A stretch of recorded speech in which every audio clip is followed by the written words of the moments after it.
Hi, this is Michael Buffer, and welcome to the BoxHard Podcast. Hello, everyone. This is Mikey Garcia. This the monster from the swamps, Regis Rougarou Program. Hey, what's up? This is King Carlos Molina, former IBF world champ.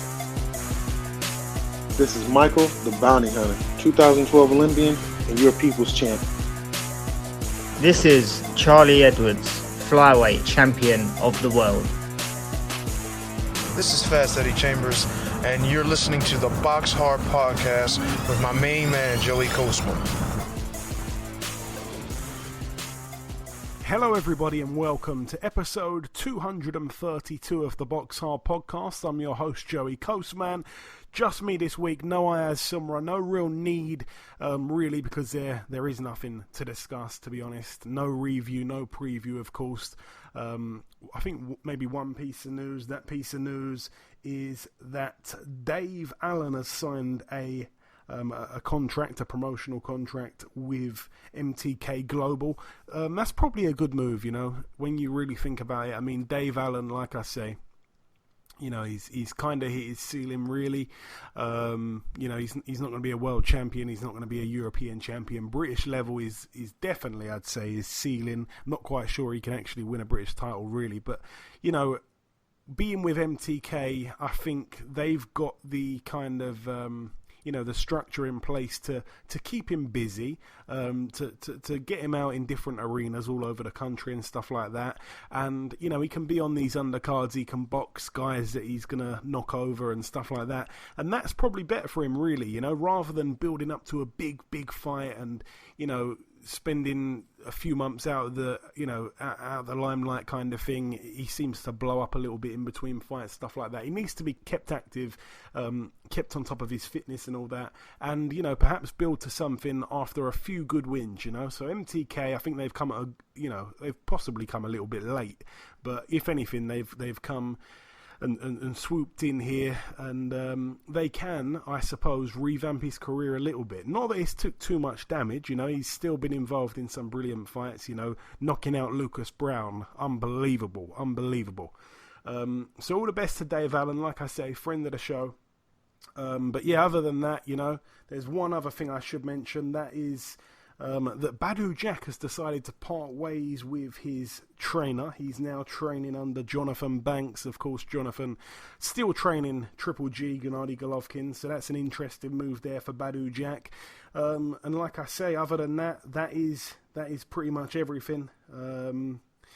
Nothing else to mention. We're going to bring in, you know, a big guest once again. While all these other podcasts seem to be taking time off, you know, none of these fighters really want to do any interviews at the minute because they're not quite sure if they're even going to be fighting. So it's hard to nail fighters down, you know, that had fights scheduled and still have fights scheduled, but they're not sure if they're going to end up happening. It's kind of hard to nail those guys down. For example, someone like you know, Callum Johnson. I think we interviewed him a few weeks ago, and, you know, if I hadn't have interviewed him then, would I want to interview him now, knowing that his fight, I think, which is May 9th or May 2nd, is probably, I'd say, 80% going to get postponed, you know? So, no, I don't think I would, you know? So rather than, you know, interviewing a fighter that's not even sure if he's going to be fighting, the aim is to try and get former world champions, stuff like that, you know, that are not really relevant to each week kind of thing, you know.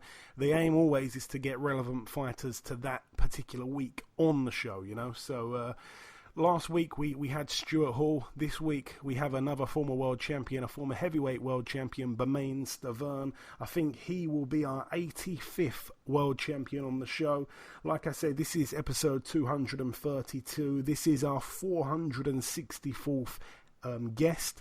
And that guest will be Bermane Stiverne. So I'm going to bring him in now. That's it for all the talking. We're going to bring in Bermane Stiverne, and then, of course, I'll just wrap up the show at the very end there with the usual particulars, the goodbyes and the rest of it. But that's about all the talking from me. It's now time to welcome our sole guest on this week's podcast.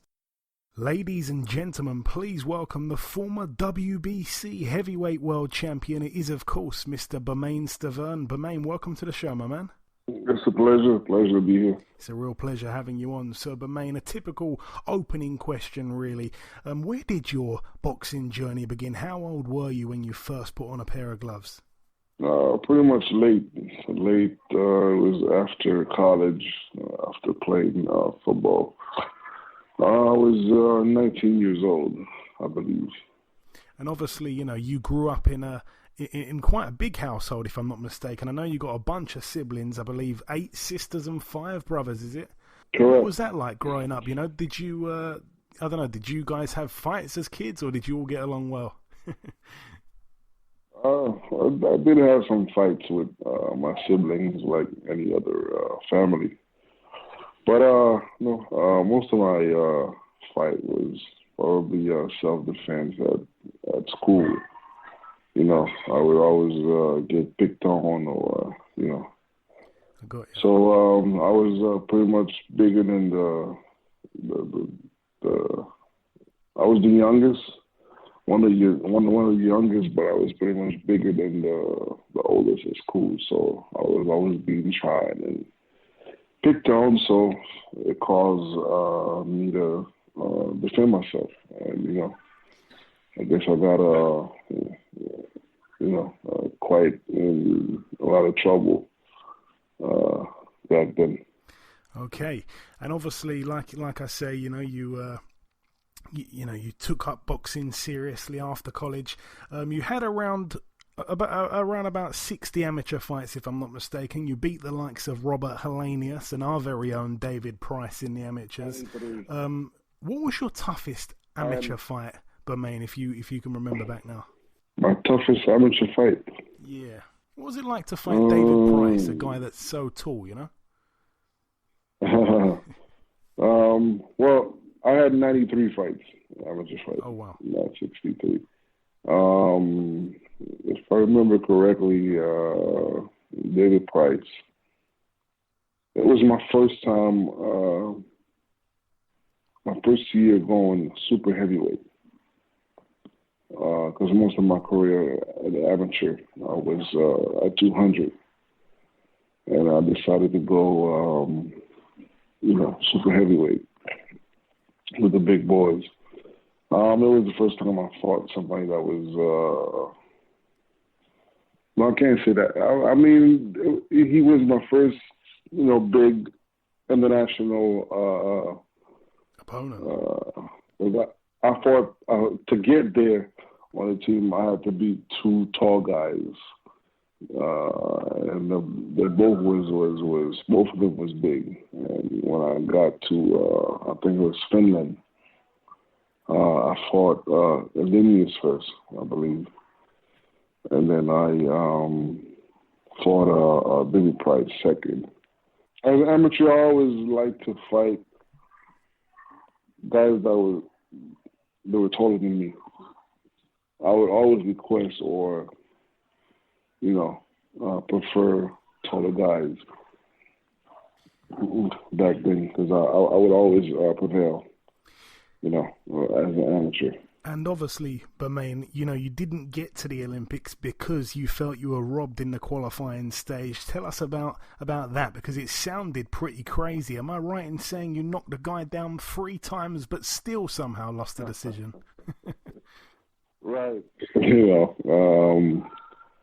Don't know how, obviously we know it was politics. First I went to Tijuana, and after that I went to Brazil, fighting the same guy, knocking him down, both fights in different countries. I still didn't make it over there, but it is what it is. It was a dream that was taken away from me. Yeah. So it was hard at the time, because I really, I think any amateur fighter, the goal is to go to the Olympics and get a medal. Yeah. Yeah, like I say, the pinnacle really of the amateurs. Let's leave the amateur career in the back, though. You turned pro in 2005. Your first 5 fights all ended in KO in the first round. Do you remember much about any of those 5 fights? Perhaps your debut. Do you remember it well? Do you remember having any nerves or anything? One thing I remember about my first pro fight, I remember it was extra cold. Entering, that's all I remember. You know, I fought. I think I knocked him out. But the only thing I remember about this fight was it was very cold. Very cold, very cold.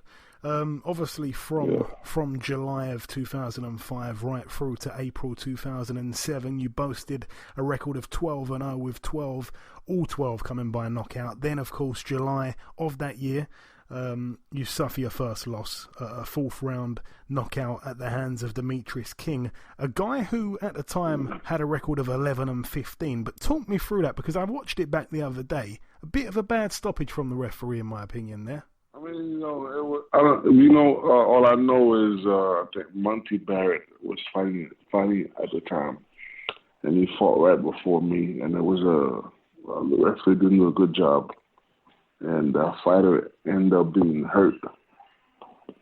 So I don't know what he saw with the fight. Yeah, you know, I got punched. You know, I got rocked with a little right hand, and you know, as I'm throwing punches back, he stopped the fight. But I think it was more about the previous fight that was there before me. They didn't want to have any, you know, bad stoppage because the referee should have stopped it earlier.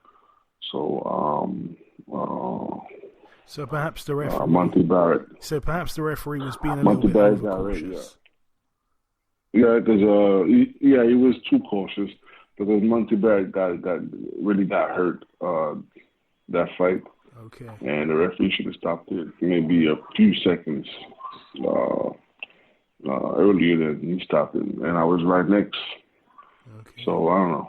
I don't know what he saw when I got punched. I mean, it is boxing. You're supposed to get punched. You know, so I don't know what he saw, but you know, it was a stoppage. So.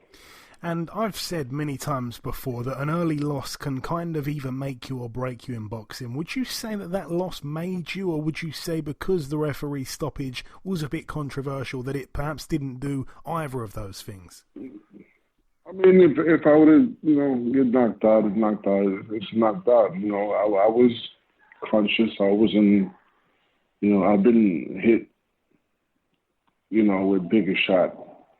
And a shot that hurt me better than the shot that he gave me. So I was pretty mad because, you know, it wasn't a fight that I was supposed to. And also, if you looked at it at the time, they were always saying how I pretty much knocked everybody out in the first 2 rounds, and I need some rounds. And I actually, you know, Colin Luke, you know, I remember that fight when I dropped him, I could have finished him. So I decided to go a little bit more with more rounds.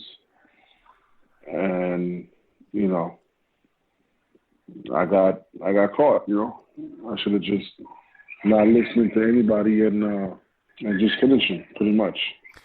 And talking of early knockouts, 3 months later you were back in the ring against Edward Gutierrez. You stopped him in a round, then you stopped Jimmy Haynes in a round, then you stopped the undefeated 10-0 Brad Gregory in 1 round. Then, of course, you stopped Lyle McDowell in a round, the man who held a win over Trevor Berbick. You know, you gathered your next win then over Robert Hawkins on points before getting that strange majority draw in April 2009 against Charles Davis in Missouri. Obviously, Davis didn't have a fantastic record, 17-17 with a draw at the time. Should that fight have been a draw, Bermane? No. I mean, that fight right there, I remember I hurt my hand, my right hand. I hit him on top of the head and in the 3rd round, and, you know, I just went with the flow and continued to fight, the fight. But it wasn't a fight that, I can only do so much with my left hand. So if I know that if I had be able to use my right hand, it would have been a different fight. And you bounced back with 2 knockout wins before boxing for the WBC United States, WBA Feder Latin, and WBC International titles against Kurtz and Manswell. Now, obviously, Manswell had that brilliant-looking record, 20-0, 15 KOs, January 29th, 2011, the date. Would you say that fight was quite an important win at the time, looking back now? Yeah, it was. It was a big win. Also, Manswell was a friend of mine. So, when I got the call to fight him, I tried everything in my power to not fight him, to have another opponent, but it didn't work. So, I guess, it was just business. It was nothing personal. And, I just knew that after this, our friendship would not be the same. So. And is the friendship not the same, or are you guys cool nowadays? No, I haven't spoken to him ever since. Oh, man. That is sad. Right. Yeah, I mean, like I say, you took him out in 2 rounds. That was really the win that your career, I guess, at that stage needed. That gave you that injection to move on. You then boxed Ray Austin for the WBC silver title. By this point, you're moving up the WBC rankings real nicely. A win here would make you mandatory, if I'm not mistaken, for that world title. The champion at the time, the formidable Vitaly Klitschko. You got the win. You stopped Ray Austin in 10. However, you didn't get that Klitschko fight, and Vitaly Klitschko somehow, I'll never understand how, but somehow he kept the title for another 2.5 years without you getting a shot before he vacated. Why did that fight never happen, Bermane? I think he was supposed to run for president. He was in the politics, or I'm not sure what it was, but from my understanding is he wasn't sure if he was going to come back or be in politics. And obviously, that's his life outside of boxing, but you're a guy that's in there fighting for your ranking. That must have been quite a frustrating period for yourself, I'm guessing, all that waiting. Yeah, it was frustrating, but, you cannot be... I was guaranteed to fight for the title, so that was like, my insurance. But, I was just anxious to fight whoever it was for that title. And of course, in this time that Vitaly was kind of, half boxing, half running for mayor, I believe it was, of Kiev. You didn't wait around too much. You wasn't overly active, but you still boxed. You beat the likes of Willie Herring, and then, of course, came the first Chris Arreola fight. The fight took place in California on HBO, April 2013. You beat him on points over 12. You dropped him in the 3rd round. Surely that had to have been the biggest win of your career at that time, and also the toughest fight on paper for you as well going in. Tell us about that one, Bermane. Yeah, it was my first 12 round. It was the toughest fight. Yeah, I could say it was the toughest fight of my career. Going 12 round for the first time, and also, right before that, I was in training camp for 9 months. I remember, so it was a little heavy on me psychologically and physically, But, I was happy that it was finally happening, and I prevailed. You certainly did. And obviously after that win over Arreola, you were quite inactive for a bit. I think 8 months went by. That was when Vitaly finally vacated the belt. Chris Arreola had that fight against Seth Mitchell where he absolutely destroyed him in a round. And then, of course, that set up the rematch between yourself and Arreola, the vacant WBC world title on the line. You were coming off 13 months inactivity, but this time you TKO him in round 6. You become the champion of the world. Just describe that feeling, the feeling that, that brought over you, obviously getting the win, becoming world champion, and of course the fight itself. The feeling was, it was obviously, that's why we all, every athlete or every fighter, they're dreaming to be world champion of their discipline, It really hits you probably the next morning when you're alone and you get up in the morning. But, obviously that was the greatest moment of my life. Big achievement. It was quite something. It was quite something. It's not every fighter that gets to experience that moment, or to be called a heavyweight champion. The WBC one as well, Yes, sir. But I just want to say, Bermane, obviously, the first fight you mentioned, it was a tough fight. You say they're probably the toughest of your career.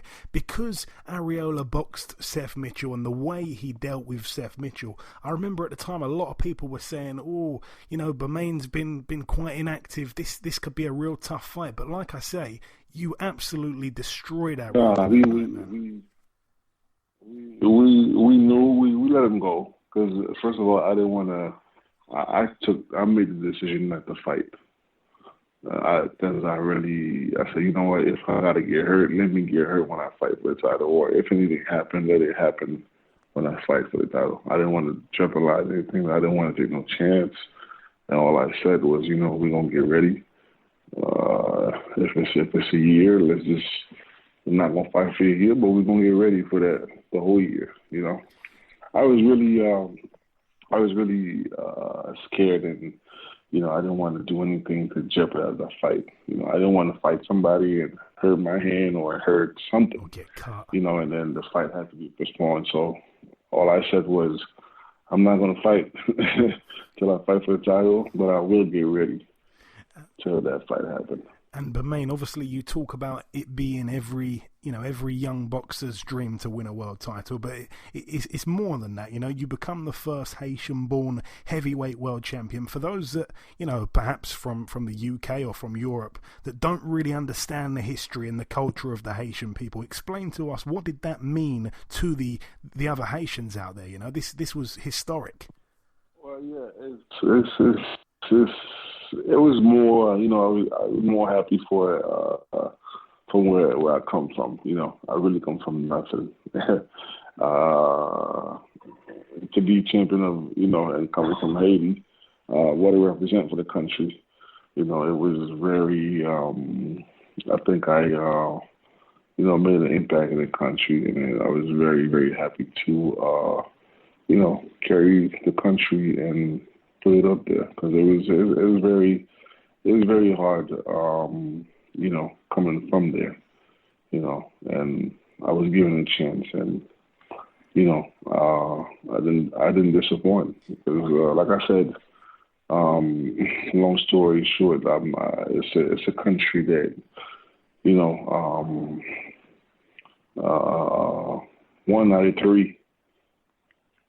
one out of three person that comes from the country survives. Wow. I mean, like I say, you made history that night there. It was amazing to see you do what you did. In your first defense, you defend against the kind of then unproven Deontay Wilder, 32-0, 32 KOs. Talk us through that fight, because Deontay boxed very different that night, and actually, I don't think we've seen that Deontay since that night. But just talk us through. It was a tough fight, obviously, and you didn't really get going. Well, that fight, I decided to cut the weight a little, 11 pounds lighter, which I shouldn't have done. Even before the fight, I felt dizzy, the weight was coming off, and, I was dehydrated without knowing I was dehydrated. Not to make excuses or anything, it was my responsibility to stay on top of, what I was doing. But, I went to the fight, dehydrated. I fought through the fight. I fought 12 rounds, I do believe it was a fight that if I wasn't, that dehydrated, I would probably prevail and win that fight. I remember after the fight, went to the bathroom and went in to use the bathroom, and I thought blood was coming out of my urine, and so I told my manager, and they rushed me to the hospital. And when I got to the hospital, I told them, and I went again and used the bathroom, and when they tested, they said that it wasn't blood, because I knew I didn't get hit to the body or whatever. So when they came back, they said it was muscle failure caused by dehydration. It was called the rhabdomyolysis or something like that. I can't remember. So that's what I had. I should have been more professional, more pay attention, and be more smart about the decision I took to drop some more weight. But it cost me my title, so you live and you learn, right? For sure. And I remember picking you to win that fight at the time, but to give Wilder his credit, he showed a great jab that night. He boxed well. He was focused on the job at hand. He won the fight. I know that you would have, been going into that fight, obviously, to win it, of course. But could you take any kind of moral victory away from it, being the only man to actually go the distance with such a puncher like that? It's after losing to him, of course, what I wanted was a rematch, But, Deontay did what he had to do. He came and displayed, perfectly displaying. And, there's nothing I could say right now, looking back. Now I could say that, I lost to a champion. He had over 10 defense. He kept the title for 4 or 5 years. It is what it is. He did what he had to do that night, and I guess he was listening and really prepared for that fight. And obviously, after the fight, 10 months later, you were back out. You defeated Derek Rossi on points over 10. You're on the canvas yourself, though, in round 1. Was that a trickier fight than you expected it to be? He's a wily old veteran, I guess. Well, even that knockdown wasn't really a knockdown. It wasn't a knockdown. It was just that as soon as when I think I was trying to weave or bob and weave or whatever, and then he was throwing a punch at the same time. Regardless if the punch would have touched me or not, I would have still went down. But the fact that he hit me at the same time, it's like a knockdown. But I wasn't hurt anything like that. It wasn't even a big punch. It was just a touch. And obviously after that Rossi fight, you didn't box for 2 years. But in that time, there was obviously supposed to be that fight between yourself and Alexander Povetkin. The fight never happened. Just in your words, what exactly happened for the whole fight not to happen? It was a fight I was really looking forward to. Stylistically, a good clash. If I could say that I was one of the fighters I was ready to fight my whole career, even the 2 fights with Areola, it was that fight.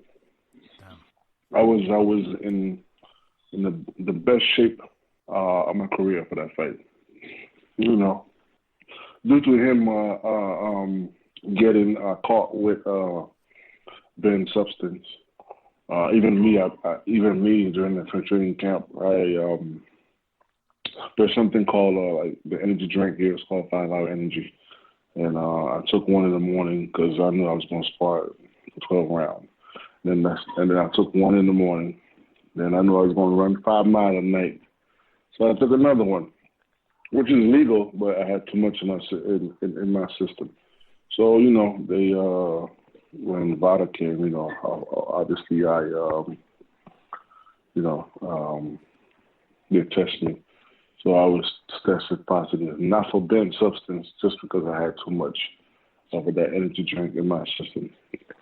So when I got to Russia, we was there for about 10 days, and everything was great, everything was good. And as soon as I was packing to leave to the arena, they called me back and told me to go back to my room. And they came in my room, and at the same time, I'm getting a call from Mauricio Suleiman, and that's who told me that the fight would not be. He didn't say not to fight, but he said that the WBC will not sanction the fight, which means, I pull out because they wasn't going to sanction the fight. So I had to pull out. Yeah, it was such a shame. Like I say, you mentioned it, and I'm glad you cleared it up. The reason, of the foul test was because of this energy drink, too much of the ingredient. A lot of people didn't know that, so I'm glad you cleared that up. And obviously Povetkin then, failing a test, I think it was 20 hours or something before the fight was supposed to take place. No, not even. It was right before I leave for the arena. Oh, fight. wow. So on fight day. 2 hours. On the day of the fight. Friday, wow. maybe it was the third fight was happening already, and I was supposed to go to the arena after the third fight. So as I'm walking out of the room, that's when I got the news, maybe an hour or two before I fight. Wow, that is incredible. Like I say, it's a shame the fight never ended up taking place again at some point because, it would have been a good one. And, the fight never happened. We'll leave it there. But like I say, you were out the ring for 2 years and 2 weeks, actually, before jumping right back in then with Deontay Wilder.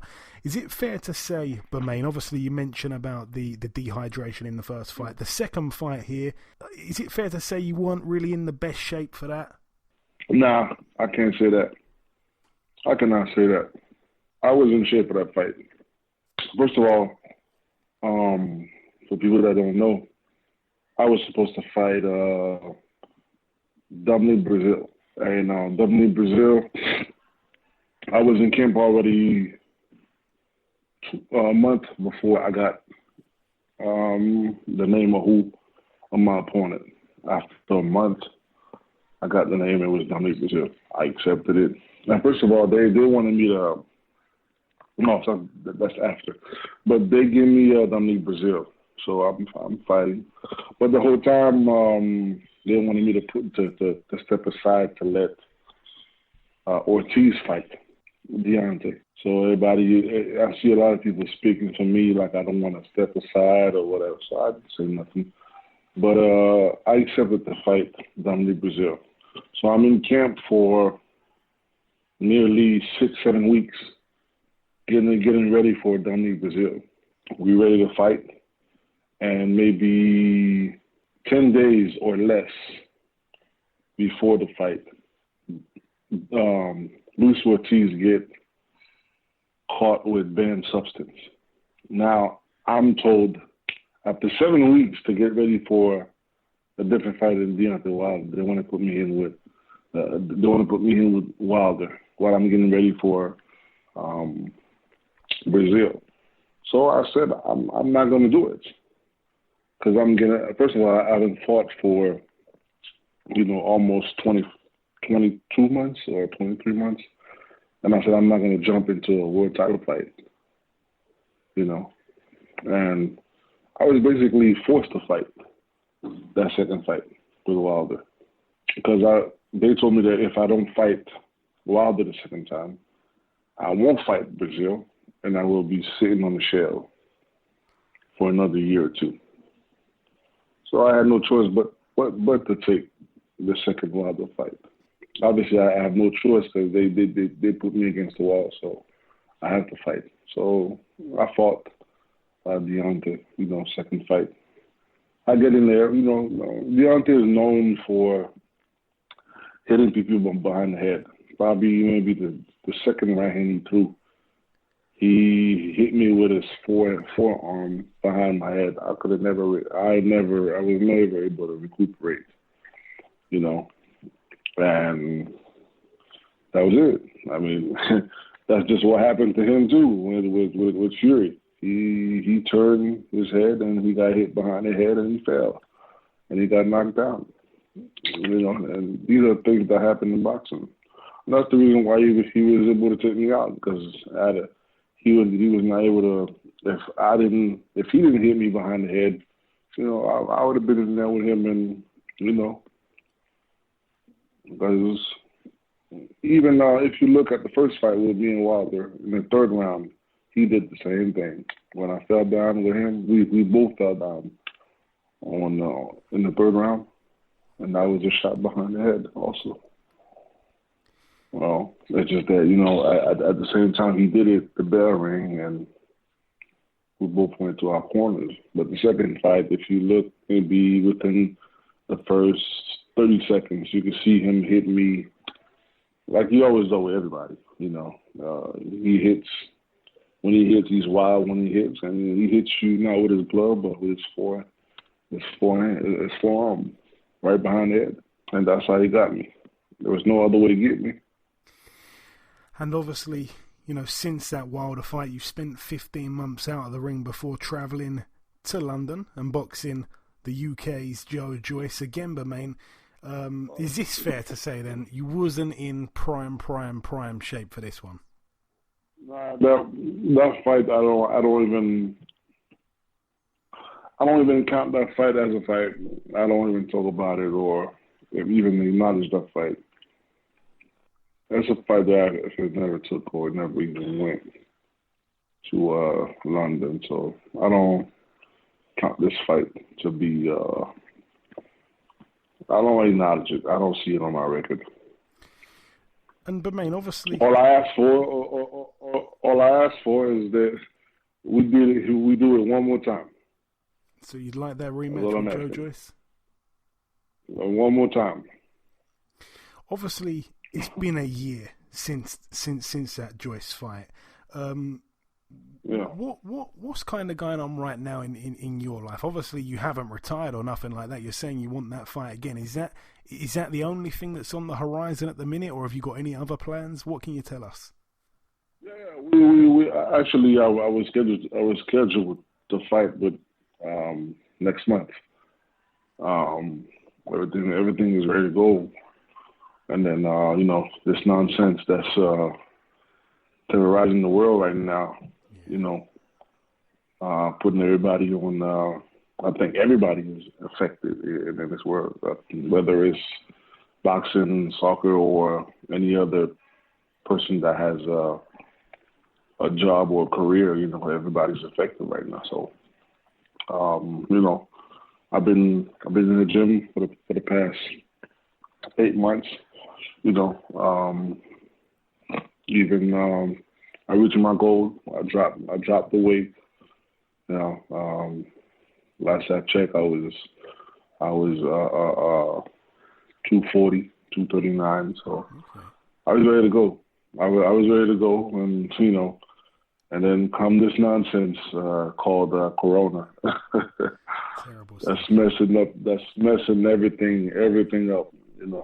But I was also supposed to. I was supposed to be on that card. Fury and Deontay. Okay. Okay. And that didn't happen. The opponent, something happened with the opponent, but it didn't happen. But they rescheduled me. I'm supposed to be in on April 18. That one's canceled. This one's canceled too. So I'm guessing that every card around the world will be canceled, or most of them. So right now everybody's on pause and, just waiting on something to come out, and so the world can start, moving again. I want to ask you, Bermane. Obviously, we've discussed the Deontay Wilder losses. We discussed the early loss in your career. We discussed the draw. The Joe Joyce fight, obviously, it seems a bit taboo. What is it about that? Do you not rate Joe Joyce, or were you just disappointed in yourself that night? Like, what is it? What's annoying about that loss there? I was disappointed myself. I mean, I think I don't want to talk bad about the man, Yeah. But I know that, when I'm ready to go, I'm ready to go. And I know when I'm ready to go, I could do way more and better things that, I don't even know how I got caught up and accepted that fight and actually went there, I mean, you did have moments of success in the fight, by the way. The counters off the ropes and stuff like that. You definitely checked his chin. But anyway, let's leave that there. I want to ask you, but Bermane, obviously you mentioned, the Areola fight was your toughest fight. Who would you say is the best opponent, though, that you fought? Overall, your best opponent, would it be Deontay? The best opponent? Best opponent you've ever boxed. I mean, I think I fought the two best guys that was there at the time, which was Areola, and right after that I fought Deontay in another 12 rounds. So I had 24 rounds with, two of the best fighters. One of them was world champion, was world champion for the past, ever since he defeated me. I would say I'll go with, I could say maybe like the first Wilder and the first Areola was, they're probably head to head. Okay. These are the only 12 rounds. These are the only 12 rounds I had in my career. Okay. And I was going to ask who the toughest or the biggest, the hardest puncher was. It's obviously got to be Deontay, right? I was surprised. I got hurt more with Areola than I got hurt with Deontay. Wow. I didn't expect that. That's crazy. The first fight, it took everything in me. Because I got, we traded punches. And Deontay is a different puncher. It's Areola will punch you and it would hurt. And it would hurt for 2-3 rounds. Deontay is like a flash. Deontay will hit you, drop you, you'll get up, but you won't feel it. It's just it's a flash. It's not a punch that is gonna last for a couple of rounds. So two different types of power, really. Those two. Yeah. Areola will punch you and it will hurt. If he punches you in the first round, you'll feel it in the 6th round and 7th round. And, Deontay will punch you, he'll drop you, but you'll get up or you'll be busy, but then after a while it'll go away. Yeah, I've got you. But it's not Deontay's more of a flash. He'll drop you about 20 times. Areola won't drop you 20 times, but he will hurt you. Yeah. And Bermane, it's a different kind of power. Yeah. And Bermane, obviously, we all fought collectively. The top two guys were Anthony Joshua and Deontay Wilder. Obviously, since then, Joshua losing to Ruiz, but then regaining the belt. Deontay losing now to Tyson Fury. In your opinion, who is the best heavyweight out of those 3 or 4 guys I've mentioned there? Who's the king? Tyson Fury. Yeah. Tyson Fury, no doubt. Yeah. Popular opinion. People are going to like to hear you say that over here. Bermane, I want to ask you as well. I remember a video circling where it just kind of spiraled out of control a little bit in the gym with Big Baby Miller. Are you guys cool now? I haven't had any. I've seen the video. It's not even the full video. They just put pieces in there. But I mean, no, I don't have anything against him or whatever. It was what it was at the time, whatever happened, But it's not. I don't have any grudge or anything like that towards the man. Whatever happened was at the time, and to me, it's done. Okay. It's done. It's been done, and there's no. On my end, there's no grudge. There's no problem. Okay, and coming down to the last couple questions, really, Bermane, you must have sparred some big names over the years. Who are some of the names that you've perhaps sparred that not everyone would know about? Well, I sparred even when I had maybe 3-4 fights. At the time, I was sparring Sam Peter, which was world champion. He was world champion. I sparred a lot. I sparred,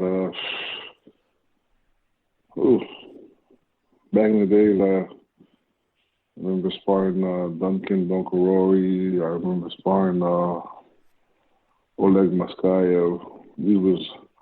I sparred Lennox. Some of the new guys, who I sparred.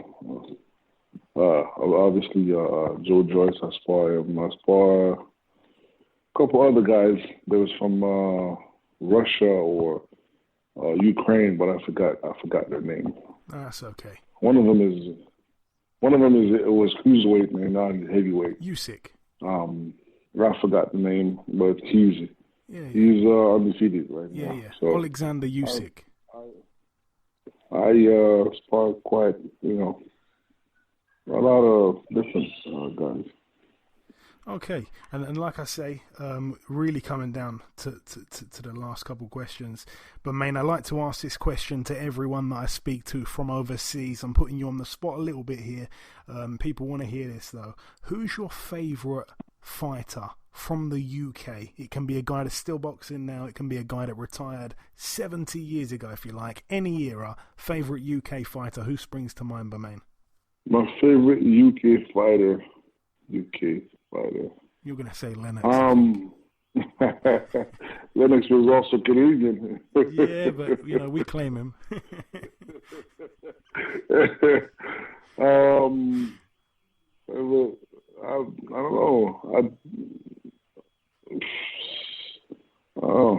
I always liked Fury.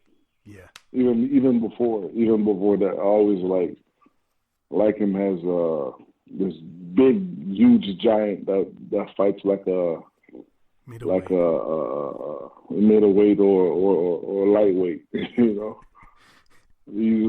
He's quite something. So I always said that. So I'll go with Tyson. Tyson Fury.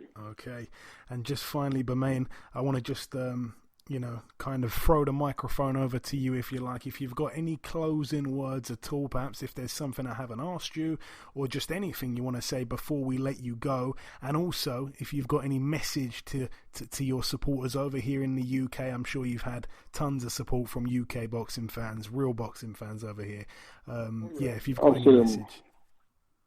Oh yeah, the UK. First of all, the message I get on social media, most of them are from the UK.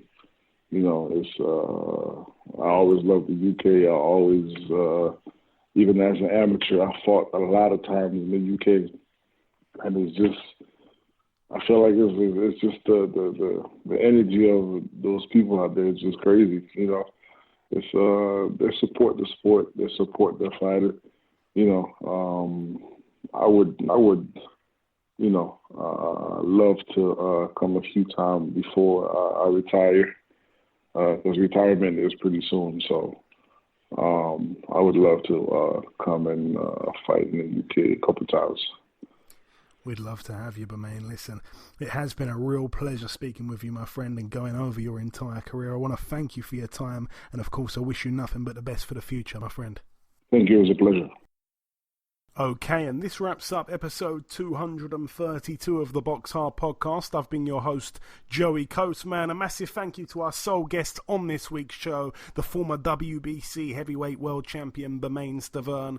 Like I say, nothing else to mention at all. I will absolutely try my best to deliver another world champion, a former world champion, on next week's show. But like I say, it's very hard at the minute to nail anyone down. So I'm gonna definitely try my very best for you all.